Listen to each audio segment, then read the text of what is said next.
Biaizpe, ibilbidearen harrizko zaindariak. Ongi etorri Biaizpetara.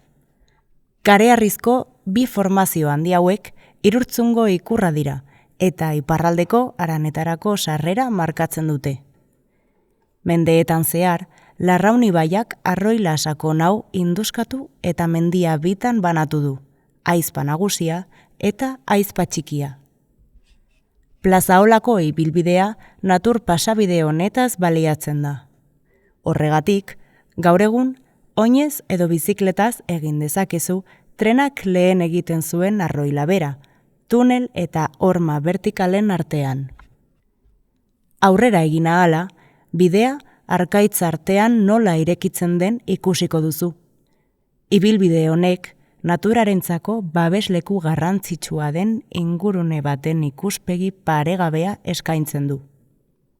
Horma vertikaletan, hegazti harrapari handiek abia egiten dute, hala nola, sai arreak. Berenko bazuloetan babestutako hainbat espezie aurki daitezke. Horri esker, klima atlantikoko landareak eta mediterraneoko landareak bizi dira. Konbinazio honek aberastasun botaniko handia sortzen du. Hemen, uraren indarrak, harriaren vertikaltasuna eta trenbidearen arrastoak bat egiten dute. Emaitza, paisaia paregabea eta ahaztezina da.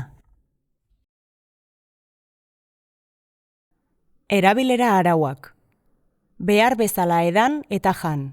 Eguzkitik babestu. Errespetatu pasatzeko lehentasuna. Lehenengo, mendi ibilia. Bigarren, zaldizkoa. Hirugarren, bizikleta. Sortzen duzun zaborra, eraman ezazu. Lotuta eraman ezazu txakurra.